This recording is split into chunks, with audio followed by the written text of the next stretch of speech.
지금 디지털 커런시가 만들어지는 것과 그 원인은 사실은 국가의 프로젝트로서 국가 재정을 안정화시키려고 하는 거는 똑같다. 그리고 그 당시 고대 제국주의적인 발상으로 그걸 진행을 했거든요. 네. 주변 그 복속 세력들한테 싹 빨아들이는 방법이 뭐가 좋을까? 나만 갖고 있는 그 유일한 새로운 화폐. 이거 안 갖다 바치면 너희 공격받을 거야? 스테이블 코인을 만들게 되면 이제 다른 나라 시민들이 그 스테이블 코인을 사게 될 거거든요. 그럼 다른 나라의 돈들이 미국으로 다 들어가게 될 거예요. 2000년 전의 모습이랑 지금이랑 근본적인 원리는 없네요. 비슷하네요. 근데 이제 화폐를 만들려면 뭐 종이로 찍어내거나 뭐 하면서 비용도 들고 환경도 파괴하게 되잖아요. 이런 거를 환경학자가 볼 때는 반감하실 수도 있겠다. 저는 이런 생각도 들었거든요. 좋은 지적이십니다. 사실 이것이 다 가상으로 만들어진다는 점에서는 광산을 만들지 않고 새로운 종이를 쓰지 않는다는 점에서 굉장히 환경적으로 친화적인데 다만 문제가 하나 있습니다. 바로 채굴 문제인데요. 네. 광산에 가서 채굴하진 않지만 디지털 채굴 자체가 굉장히 많은 리소스를 사용하게 됩니다. 사실 이제의 자원은 땅속에 있는 자원뿐만 아니라 인공지능을 위한 혹은 데이터 센터를 위한 리소스가 굉장히 중요한 시대가 되었잖아요. 그래픽카드 가격도 엄청 올라가게 되고요. 거기다가 또 중요한 게 전기 사용이 엄청나게 증가하고 있습니다. 일부 나라에서는 남는 자원을 통해서 코인을 채굴하면 괜찮지만 불필요한 전력 낭비를 통해 그 지역의 조금 지속 가능성을 막는 경우가 있거든요.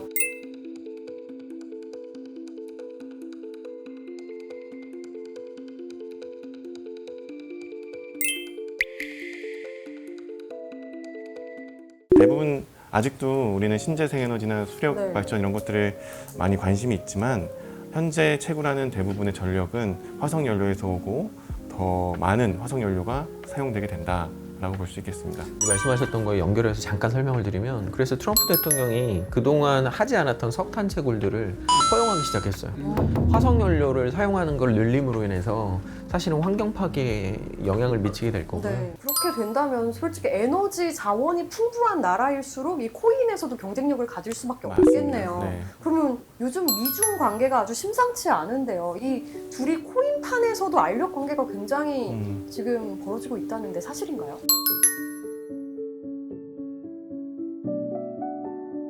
지금 중국은 CBDC라고 해서 중앙은행에서 발행하는 가상화폐 중심으로 가려고 하는데 미국은 CBDC 안 하고 스테이블 코인으로 가겠다라고 해서 문제는 중국이 이게 되게 치명적일 수 있어요. 왜냐면 왜요? 중국은 국가가 환율도 관리를 하고 그리고 중국 내부에 돈이 흐르는 것들을 다 들여다보려고 하고 있는데 만약에 비트코인이나 이 스테이블 코인들을 사용하게 되면 돈이 어떻게 흐르는지를 모르거든요. 저는 사실 비트코인을 처음 개발한 사람이 그 실존 인물인지 닉네임인지는 잘 모르지만 그 일본인으로 되어 예. 있잖아요. 그 나카모토 사토시인가? 예. 근데 제가 한자로 이렇게 보니까 중본 그 다음에 철사예요.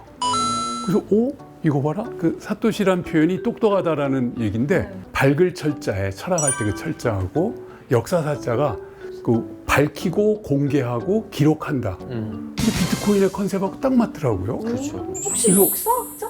아니, 그러니까요. 그 사람 그걸 만든 사람이 그걸 의도하고 그런 닉네임을 만든 건지는 모르겠지만 모두가 통제하는 것보다는 공유하고 공개하고 그것을 다 검증 가능하게 하는 새로운 컨셉을 이 비트코인이라는 개념에 넣어서 말씀하신 그 중국이라는 나라하고 미국이라는 나라의 그 패권적 개념의 그 충돌에서는 상당히 중국이 불리한 그런 상황일 수 있겠네요. 근데 흥미로운 건 홍콩을 중심으로 지금 중국도 이 스테이블 코인이라던가 아니면 가상화폐 산업들을 발전시키는 단계로 나아가고 있어요. 그러니까 사실 비트코인의 시작은 탈중앙화이기 때문에 국가가 제대로 작동하지 않는다. 그렇다면 전 세계 시민들에 의해서 굴러가는 게 맞지 않겠는가 이런 철학으로 출발했다고 하더라고요. 그런데 흥미로운 건 이 비트코인도 이제 국가 영역으로 미국이 먼저 선점을 하고 국가의 패권으로 사용을 하고 있어서 그 초기의 의미와는 좀 달라지는 거고 그래서 미국이 지금 굉장히 빠른 속도로 스테이블 코인을 법제화시키는 데는 이 반대 진영에 있는 움직임들이 좀 있어요. 예를 들면 중국 그리고 러시아, 브릭스가 같이 2024년 10월 달에 브릭스 브릿지라고 하는 프로젝트를 했거든요. 근데 이게 뭐냐면 말 그대로 블록체인 기술을 가져와서 유로화와 같은 브릭스 화폐를 만들겠다는 거예요. 그런데 지금 브릭스가 원래 5개였는데 12개로 확장됐습니다. 근데 이 12개의 GDP를 합치면 미국을 넘어섰어요. 그래서 이들이 만약에 공동화폐를 사용하게 되면 미국의 입장에서는 달러가 흔들릴 수밖에 없는 네. 거거든요. 근데 사실 우리가 이제 이 가상화폐가 제가 이제 신문지상에서 봤을 때는 북한이 이걸 저 깜짝 놀란 게 이 북한이 이 코인 전쟁에 뛰어들었더라고요. 그것도 아주 적극적으로요. 해커들을 전문적으로 양성해서 코인을 훔쳤다는 얘기가 있던데. 사실 코인을 훔치는 사례가 너무 많기도 하고요. 좋은 데 쓰이거나 뭐 공정한 곳에 쓰이면 참 좋겠지만 남북 관계나 군사 안보, 글로벌 안보에서도 충분히 영향을 미칠 수 있는 요소가 된다라고 생각이 됩니다. 저는 진짜 신기했어요. 이 북한이 해킹 대회에 나가면은 항상 1, 2등을 한대요. 근데 더 신기한 건 진짜 북한에서 해킹을 잘하는 사람은 그 대회에 나가지 않는다. 왜냐면 진짜- 노출되니까? 네, 노출되니까. 그래서 지금 전 세계적으로 가상화폐가 전면화되면 두 개의 문제가 있어요.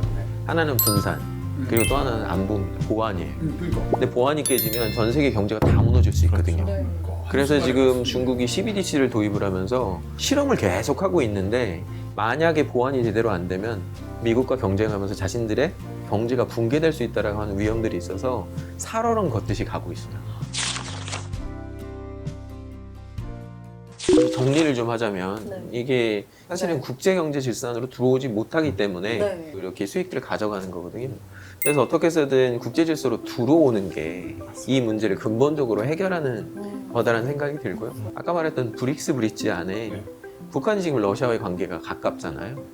만약에 이게 본격화됐을 때 북한이 완전 다른 영역에서의 경제 활동이 가능해질 수도 있다. 어떻게 보면은 지금 폐쇄적인 북한이 세계로 좀 숨통이 열리는 길이 코인이다. 이렇게 볼 수도 있겠네요. 코인만 이야기하기는 좀 그렇고요. 근데 가상화폐라고 하는 성격이 뭐냐면 국가의 경계를 없이 우리 선을 넘는 인문학처럼 네. 사실은 지금의 국가의 경계를 넘나든다라는 거거든요. 북한도 제도권 안으로 들어와서 국제 질서 안에서 사실은 같이 멤버가 되고 네. 무역을 하고 이래야 다른 나라의 가상화폐를 탈취하거나 이런 일들이 줄어들 가능성이 높고요. 그리고 미국은 계속 북한에게 협상을 하자라고 이야기를 하고 있고, 네. 그리고 새로 이제 한국 정부도 북한과의 대화를 하려고 하고 있는데, 이런 노력들이 이제 결실을 만약에 맺는다라면 북미 관계가 풀리고, 그리고 북한이 국제사회로 들어왔을 때는 만약에 지금 북한이 갖고 있는 디지털 기술이나 아니면 암호화폐 기술들을 남북 협력을 하게 되면 지금 스테이블 원화 코인을 한국에서는 만들고 있는데 나중에 남북이 스테이블 원화 코인을 사용하는 방식으로 협업을 할 수도 있게 되겠죠. 제가 그 개성의 만월대라는 고려 궁궐터를 발굴하기 위해서 네. 저희 남북 역사학자 협의라는 데서 관여를 해가지고 7차까지 발굴했고, 그때 거기서 그 개성공단 사장님을 우연히 만나서 실질로 해보니까 뭐가 좋습니까? 제가 물어봤어요. 그랬더니 북한 분들은 일단 언어가 통하고 습득력이라든지 그리고 그 생산성이나 그 활동력이 금방 100%까지 올라올 정도로 대단하다는 거예요. 그 어찌 보면은 새로운 어떤 그 세계 경제 체계 그리고 우리만의 어떤 공통된 어떤 그 협력 체계와 경제 체계를 만들어내서 어떤 새로운 그 어떤 소통 방식이나 그것들을 하나씩 만들고 많이 개발한다면 이것도 위기가 곧 기회이잖아요. 네. 그 모멘텀의 한 정점을 우리가 최우선으로 한번 실천할 수 있지 않을까 그런 희망도 한번 해보고 싶어요. 근데 아까 북한이 코인 보유국 몇이라고 하셨죠? 3위라는 보도도 있어요. 그럼 만약에 비트코인. 돈 근데 엄청 이제 많네? 믿거나 말거나 할 수도 있는. 저는 이제 통일 이유를 생각을 해보면은 돈이 굉장히 문제일 것 같아요. 북한 가서 뭐 사고 싶었는데 우리나라 원 안 받으면 어떡해요? 거기서도 나만 내려와서 국밥 한 그릇 부산에서 먹고 싶은데 그렇죠. 북한 돈 안 받으면 어떡해요? 뭐 국제망으로 들어오고 스마트폰에서 스마트폰으로 왔다 갔다 하는 게 사실은 스테이블 코인이 될 테니까 예. 만약에 한반도 스테이블 코인을 하나 만든다면 그렇죠. 이 행복한 상상을 좀 해본다면 나중에는 이제 남북이 서로 스마트폰만 들고 아무렇게나 거래를 할 수 있는 시대로 들어갈 수도 있겠죠. 그럼 만약에 한반도 스테이블 코인이 발행된다 하면 빨리 타야겠죠? 이번에야말로. 그 교수님께서 혹시 정보를 들으시면 예. 우선 저희한테 먼저 알려주세요. 네. 타야 됩니까 말아야 이번에는 합니까? 저도 동참할 생각이에요. 이 환경, 기후의 문제는 우리 모두의 생존에 직결된 문제인 것 같아요.